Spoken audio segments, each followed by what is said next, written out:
प्रिय शिक्षार्थियों, नैतिक शिक्षा की इस कक्षा में आप सबका स्वागत है। आज हम पठित पाठ 10 के प्रश्नोत्तरों का लेखन करेंगे। इसमें कुछ प्रश्न पुस्तक में दे रखे हैं और कुछ अन्य प्रश्न भी हैं जो परीक्षा में पूछे जाते हैं, और उसके अलावा भी कुछ प्रश्न ऐसे हैं जो यहाँ पर दिए नहीं गए हैं। उसके लिए आप पाठ का विधिवत अध्ययन करें। कक्षा 8वीं पाठ 10 विषय नैतिक शिक्षा प्रश्नोत्तर यानी कि अभ्यास कार्य। प्रश्न 1 का उत्तर दे रखा है यहाँ पर।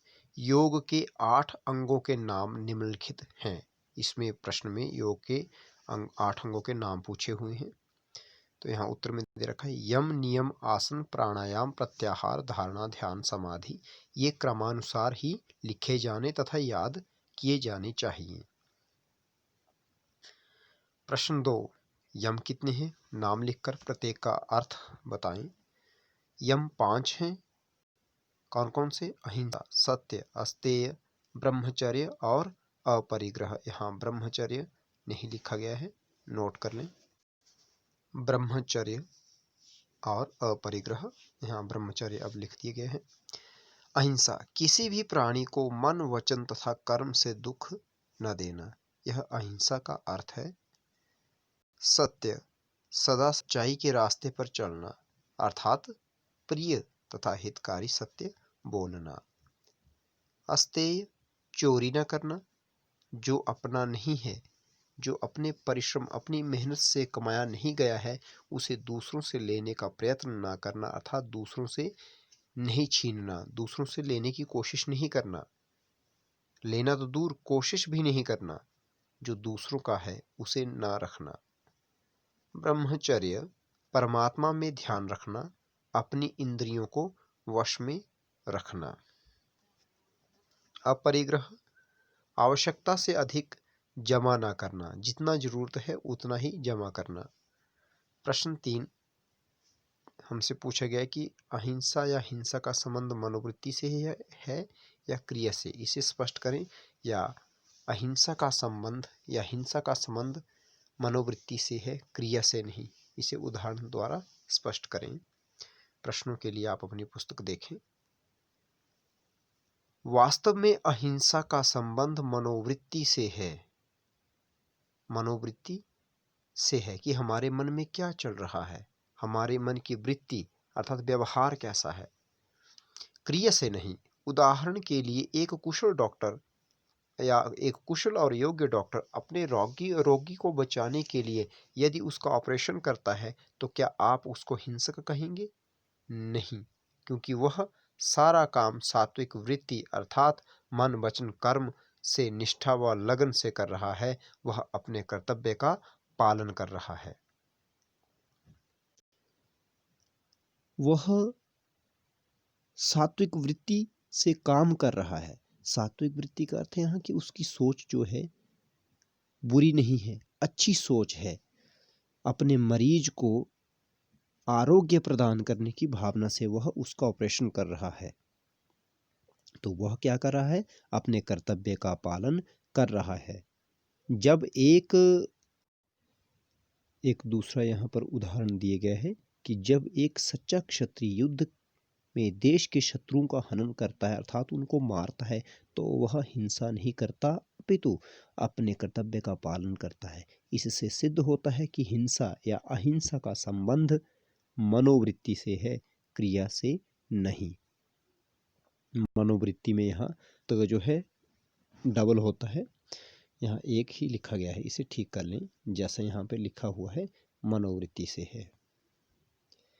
प्रश्न 4 यहाँ पर लिखा हुआ है अस्तेय और अपरिग्रह का संबंध यहाँ पूछा गया है कि इनका क्या संबंध है आपस में।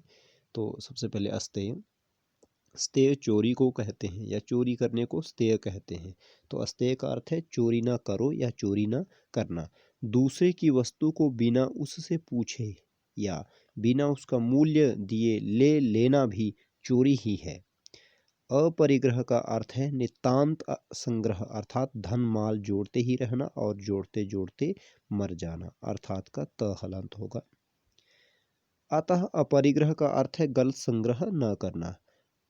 अतः अस्तेय और अपरिग्रह दोनों का अर्थ है चोरी न करना, चाहे वह प्रत्यक्ष रूप से हो या फिर परोक्ष रूप से। अतः यहाँ दोनों का अन्योन्य संबंध है अर्थात ये दोनों एक दूसरे के पूरक हैं। प्रश्न 5 में ब्रह्मचर्य का महत्व पूछा हुआ है। इसी प्रकार आपसे अहिंसा का, यमों के पालन का लाभ और सत्य का महत्व, हर चीज़ का महत्व आपसे पूछा जा सकता है कि ब्रह्मचर्य के पालन का क्या लाभ है, अहिंसा के पालन का क्या लाभ है, यमों के पालन का क्या लाभ है, सत्य नाम के यम के पालन का क्या लाभ है, अपरिग्रह नाम के यम के पालन का क्या लाभ है। इस प्रकार के अन्य और भी कई प्रश्न आपसे पूछे जा सकते हैं। उसके लिए आप पाठ को ध्यानपूर्वक पढ़ें। ब्रह्मचर्य का महत्व यहाँ पूछा गया। महत्व में जो त है 2 बार होता है, होता आधा है। वास्तव में ब्रह्मचर्य का पालन करने वाला व्यक्ति अपनी शारीरिक, मानसिक और आत्मिक शक्ति से प्रभु को पाने में समर्थ होता है। ऐसा व्यक्ति जनता को अपनी सोच व व्यवहार के अनुकूल बना लेता है।